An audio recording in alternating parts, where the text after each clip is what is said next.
First of all, I just want to say a huge thank you for being a Helpline volunteer for Safe Families for Children Alaska. We truly could not do this movement without you. You're a very important piece to this process. It takes a great deal of courage for a parent to call in a helpline. They're often feeling scared, isolated, and unsure, and you are their first point of contact potentially with Safe Families for Children. So your kindness, your time, your compassion really makes a huge difference for these parents who are calling. So I just want to start by saying thank you. Without you, Safe Families for Children couldn't be available 24/7.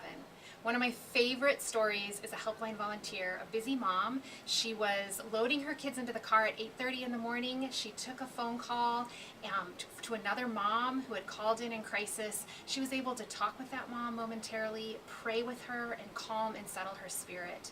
And what a gift it was to that mom in that moment, and for that Helpline volunteer to be available, even in the midst of her chaos, which was such a blessing. It ended up not ending in a hosting, but in that moment, that mom was blessed and cared for and supported. So thank you for the time and commitment that you are putting into Safe Families for Children. We truly could not do it without you. How to answer a helpline call. If you're on call, try to be the only person that's answering your phone. Sometimes callers call very distraught or upset, and it's helpful to remind them to take a breath and that you're ready to listen when they are able and ready to share their story. Ask if they're in a safe place to talk. Ask if they need to call 911. These are all things to do to help prepare them to be ready to share their story. It is helpful to have them share about their situation first by asking, what's going on? Tell me about your situation, before wrapping back around to gathering their full names, date of births, addresses, and phone numbers that we will need to follow up with them later. It's important to discern the level of crisis that they're in. Will we need to respond immediately that same day or night, or can it be later or the next business day? Helping gather that information for us will help us decide how quickly we need to respond. Make sure to explain what Safe Families for Children is to them. That can be prompted by asking how they heard about Safe Families or what they might know about it. Do not make any promises that you cannot personally keep. You can share about what Safe Families is and let them know that a family coach supervisor will be responding back to them. And then, of course, always end with offering to pray with them. Sometimes, and most often time, that is the best thing we can do to help. As you're working through this phone call with the parent, there's a few things we want you to keep in mind.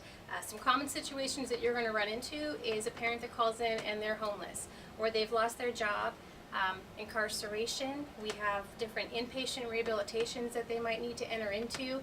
There are various medical emergencies that we run into, and those are all things that we want to really get the information for to consider.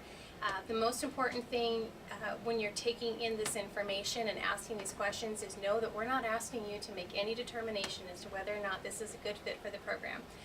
We just want all the information that's on the form filled out, and we ask that you just take the time to offer to pray with them. And then when you get that information passed on to us, we will then be able to make that determination. This is a good point to note that you may have been trained at some point in the past that we are unable to work with families that have any form of OCS involvement. That is not the case, and that is not something that we want you guys to feel, or we really don't need you guys to speak to that. If you get that information, document that and continue to still pass it on to us, and we will make that determination ourselves. So here's how this process will work. Toward the beginning of every month, you will receive a secure email from Beacon Hill. That email will include an update about what's been happening here at Beacon Hill. It will include a copy of the fillable intake form for you to use on any calls that you receive, and also a copy of the next month's schedule. So first and foremost, if you can take a look over that schedule and make sure that you are going to be available for the days that you have been assigned, and let us know as soon as possible if you're able to cover one of your shifts. We would greatly appreciate that. Please read through the update, because we're going to include stories about what's happened with some of the calls that maybe you took. We know that it's sometimes difficult to be on the receiving end of a phone call of a hard situation and then not know what happens. So we're going to try to fill you in on some stories about families who've been helped with Beacon Hill. On the days that you are scheduled to serve, the Beacon Hill staff will forward the helpline to your phone number at about 6 o'clock in the evening. That forward will last until about 9 o'clock the following morning when Beacon Hill will take it off.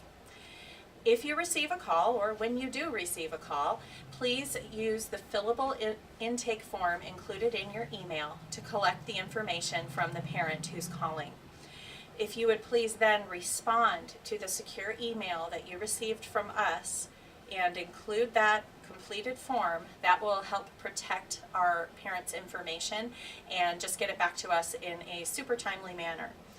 Our family coach supervisors will receive a copy of that, and one of them will follow up as soon as possible.